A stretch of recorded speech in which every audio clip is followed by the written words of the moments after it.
welcome back to my channel. Today I am here with T, my friend.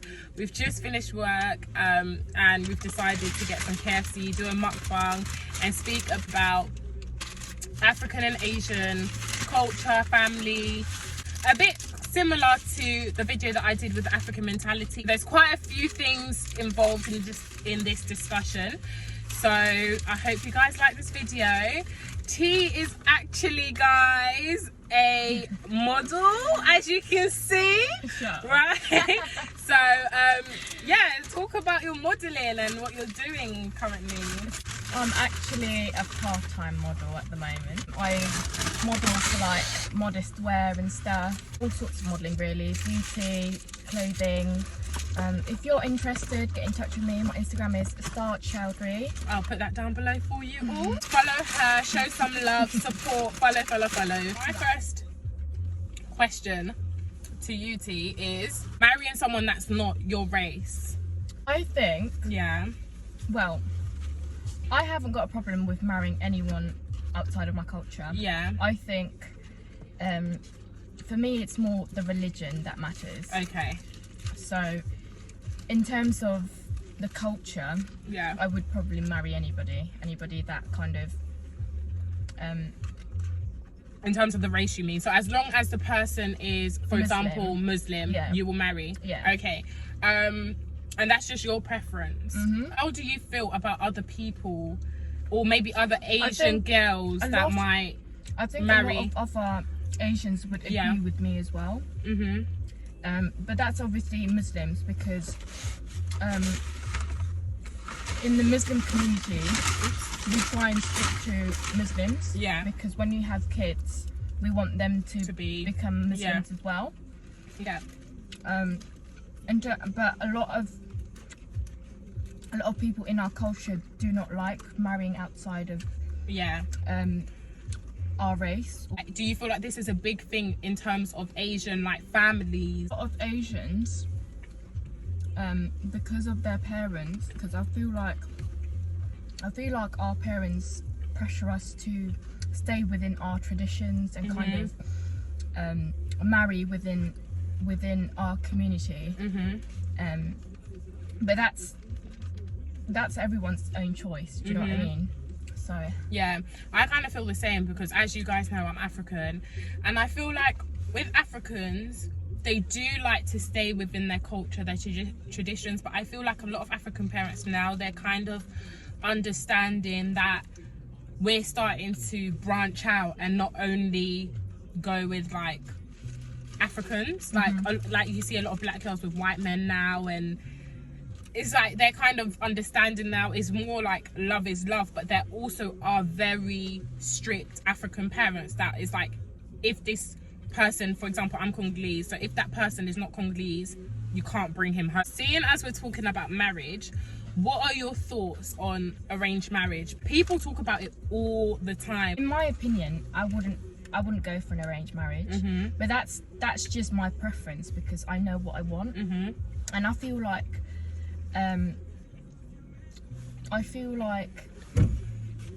in our community it happens a lot, obviously, and sometimes it works, because it really depends on how open your parents are about it. Do you know what I mean? If they obviously put a guy in front of you and force you to marry them, that's forced marriage. You get it? That's not arranged marriage. And a lot of people, there's a difference. So a lot of people get that confused. Oh right, okay. A lot of people think that arranged marriage is a forced marriage, so that you don't have a say in it, or that you don't get to speak to him or kind of take your time. In an arranged marriage, you can actually speak to the guy and actually get to know him and take your time and kind of get back to your parents whenever you're ready. So it's like a forced marriage is when you have no choice, and an arranged marriage is when they've arranged it, but you could also know you know about it and stuff like that. Oh, okay, that's interesting. See, I didn't know that. See, from an outsider point of view, it's like, I don't think Africans really do arranged marriages much. Maybe they did back in the day, but I'm not really aware of it, if I'm honest. And like from an outside point of view, it's kind of like why are you forcing someone? But then again, that's what I thought it was like. I never knew arranged marriage could be the woman knowing that she's gonna get married to this man. I thought literally they just bring random two people together and they're like, here you go, your husband and wife. Yeah. See, this is why I wouldn't want to get an arranged marriage, because I feel like when someone arranges something for you, it automatically puts pressure on you, because when you kind of don't like that person, for example, you then have to go back to your parents or whoever is arranging it and be like, actually, I don't like this person. And you sometimes might feel like you're offending that person. Do you know what I mean? But you're really being truthful. And do you feel like a lot of Asian families take it very personally? Do you feel like that? And do you feel like they actually listen to their children, or do you feel like sometimes it's a no way? It's like it's my way or no way. Do you know what I mean? That's the thing though. But then it kind of becomes a forced marriage. Do you get it? Yeah, I get you. So yeah. Because what I realised with a lot of African parents is like I said in my other video with the African mentality, it's like they're very my way or no way. Like, you're a child, you're living in my home, I'm right, you're wrong. Yeah. And is that like the same within like Asian families as well? Okay. Yeah.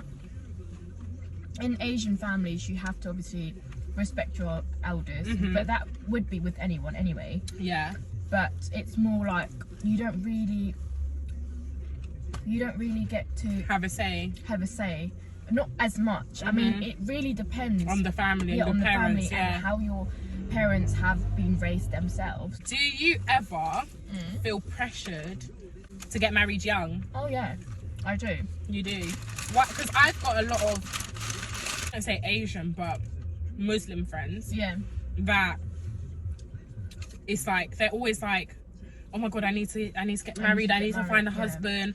And I'm always like, what's the rush? Like, and they'll be like, my mum. And I'm thinking, guys, like, calm down, you're still young. Like, do you know what I mean? And I never really understood it. But what is it within the Asian community and like Asian parents? Why do your parents feel like you need to get married so quick? Like, is it something from culture, tradition? What is it that makes them... Right, so... Do you know what I mean? I'm not entirely sure yet, but I think it's because obviously in our religion, this is from a Islamic point of view, right? So in our religion, you're not supposed to be dating people before like marriage. You get it? Like, if you're obviously dating to get married and like it's arranged through your parents, that's fine. Okay. But you're actually not supposed to be kind of talking to someone just for the sake of it.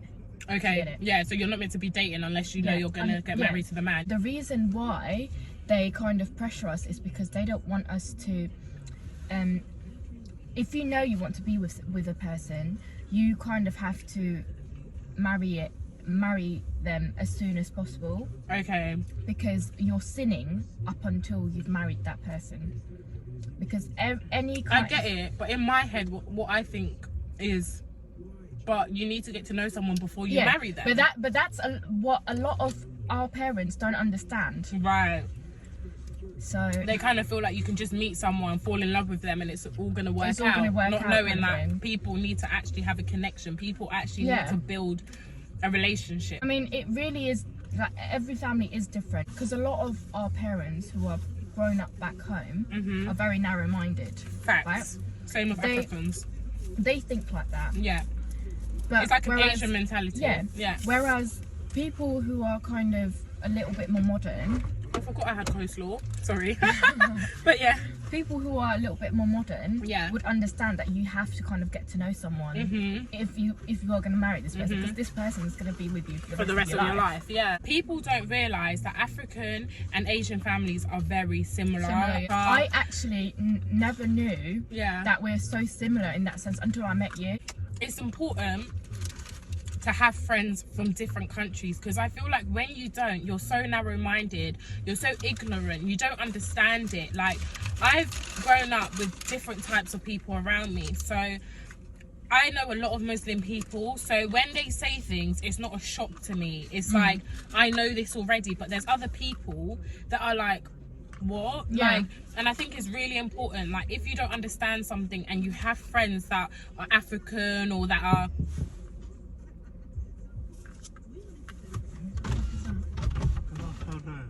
They complained that you got your motor off. Who complained? They complained to me across the road. Oh, okay. Can you feed the motor? Yeah, I can switch it off. Yeah, thank you. All right. Thank That's you. okay. Thank you. Thank you. Bye. Are you taking the piss? Are you really taking the piss? Who complained? I don't know, but he scared me. Yeah, I know, same. Fucking hell, guys. I think he's chatting shit, you know. Look, he's looking back. He's looking back, he's waiting. Guys, why is this guy killing our video? Literally. I was thinking, I don't want to put the window down. Did you see my face? How was it? Yeah, what do you want? Look, nobody's saying anything. And who is he? He's chatting shit. He is, in it.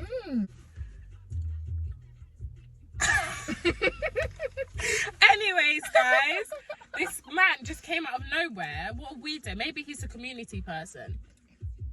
Where did he no, that... He literally came out of nowhere, babe. This is why you always lock your door, guys, because you don't know who's going to come to your window. Literally. Just saying. But yeah, I don't remember what we were saying now.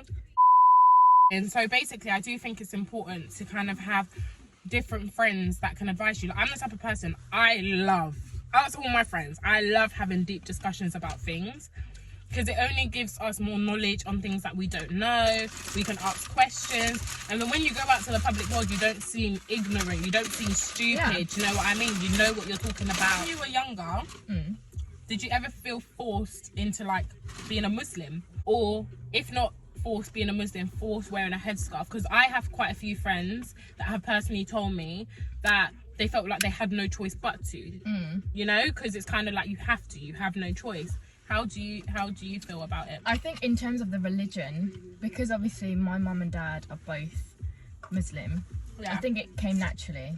Okay. Do you know what I mean? And then with the scarf, my mum's always been really kind of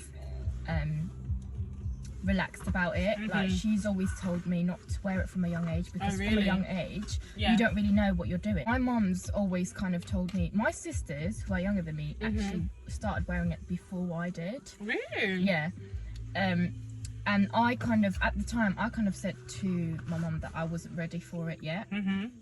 And then I think towards the end of year 8, I would say, I started wearing a scarf, whereas my sisters started wearing it like year 4 or something. Wow. And that was totally up to them.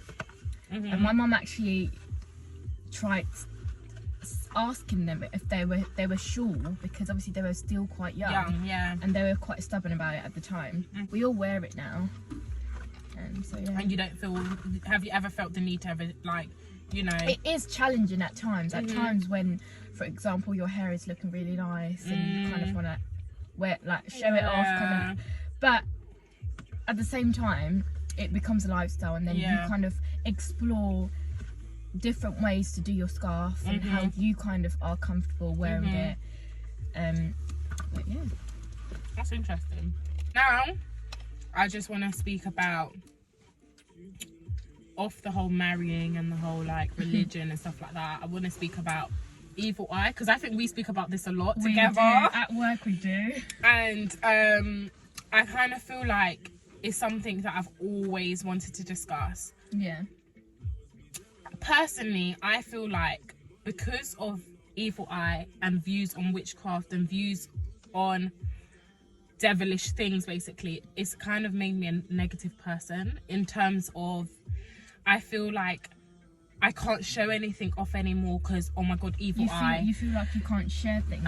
I feel like T, sorry, I'm talking to you guys too, but I feel like I literally cannot share anything good, happy. I feel like there's just going to be everyone that's like just not happy for me. Really made a negative impact in my life, in terms of like, I generally will hide everything. I will not share the happiest thing because I'm scared that evil eye, witchcraft, but, like, and that mindset is so bad, and I'm trying to kind of come out of it. Yeah. But at the same time, I do want people to be aware of it. But at the same time, I don't want people to be like how I am currently. What I'm working to not be like that, basically. But I kind of want people to know about it, but not to let it take over their lives, because there might be people like me where every little thing is like evil eye, evil eye. What are your thoughts on evil eye? Because not everyone believes in evil eye. Now how I'm on YouTube, I'd be scared to come on YouTube, or I wouldn't want to come on YouTube and be like, oh my god guys, because I know so many people watching me. I don't know all the people in the world that are clicking on my video. I don't know their hearts. I don't know what they think of me. Not everyone that is watching you is happy for you. Not everyone that is watching you likes you. In fact, like most people that watch you don't like you, which is weird, but it's the honest truth. So why am I sharing this good news to people that are not happy for me, that could potentially have that bad energy? Yeah, definitely. Do you know what I mean? I feel like the older I get, I kind of understand the concept of the evil eye more, because when I was younger, I kind of brushed it to the side. Yeah. I did believe in it, but it wasn't a big thing. Yeah, it wasn't a big thing. But I think for me, as I get older, I do kind of hide a lot more things to myself, especially because I'm on Instagram.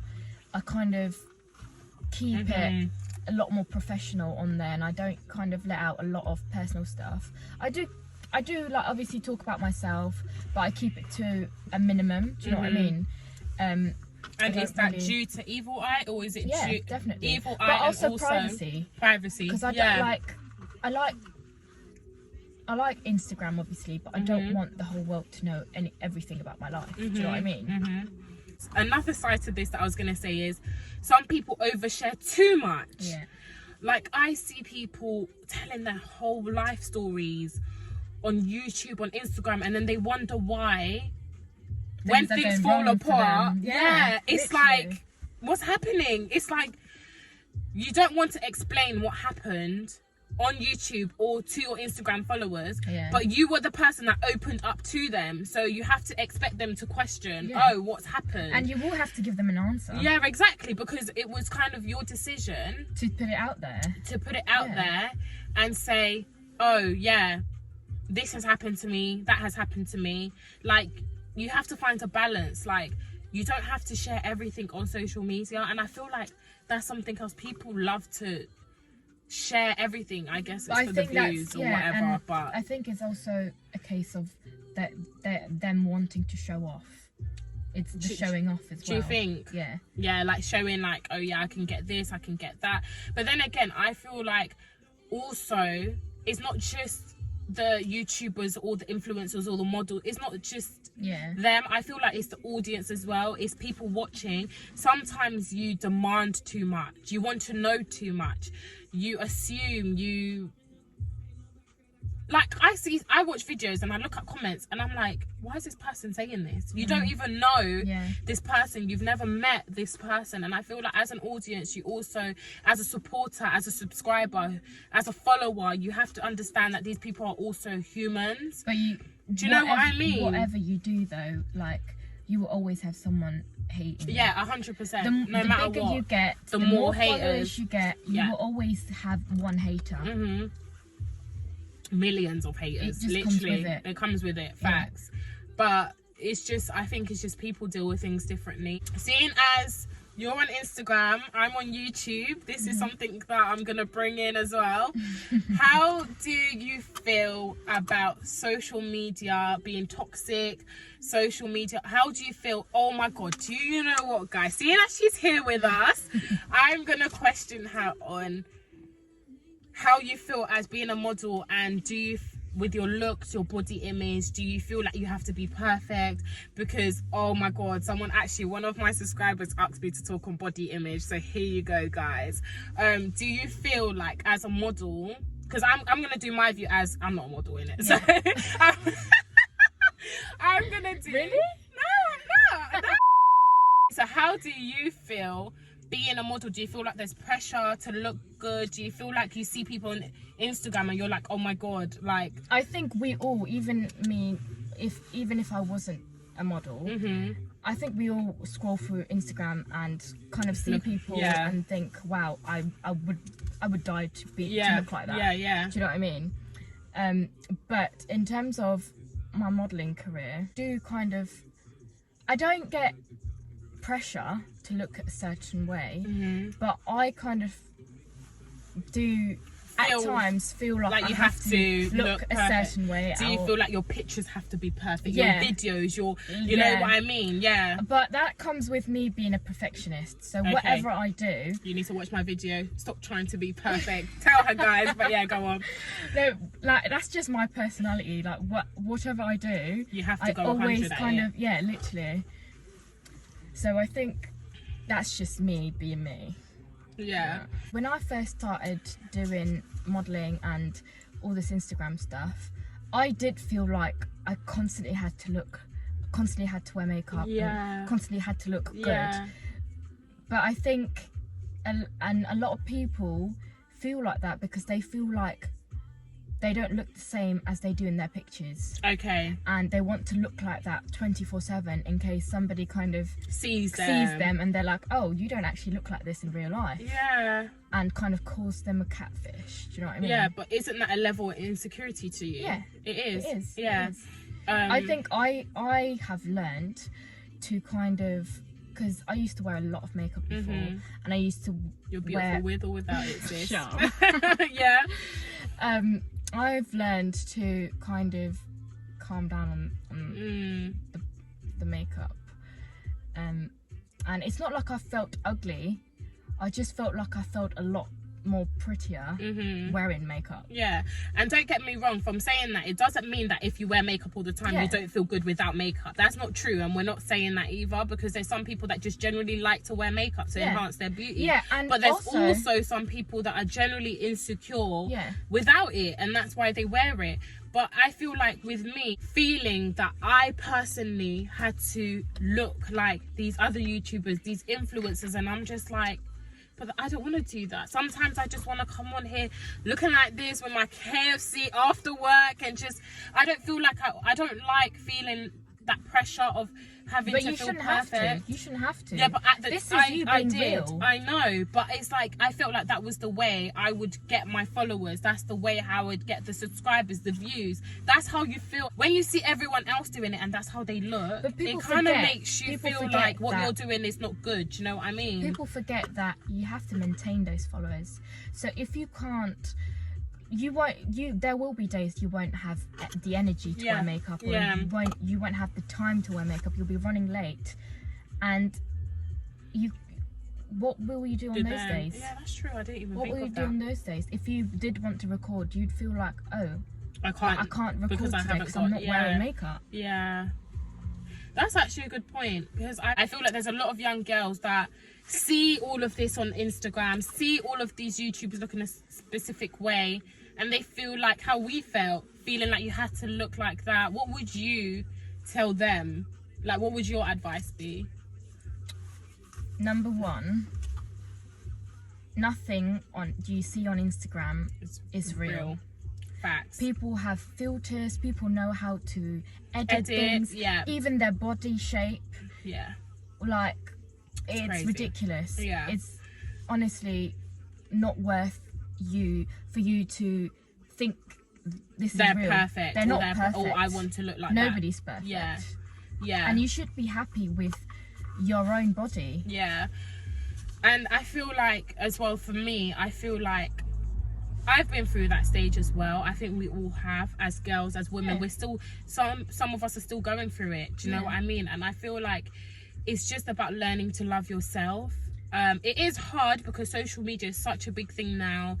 Everything is social media. Everyone looks like this. Everyone's doing this. Yeah. But it's just about knowing yourself and just learning to love yourself, because like she said, social media is not real. Like, these people may look perfect, but there's all kinds of things going on behind that screen with their lives, with how they feel about themselves. In fact, a lot of people nowadays are going to go get surgeries and all of these things that you just don't need to do. And I feel like it's hard to give you the best advice because only you can change that, because only you can learn to love yourself.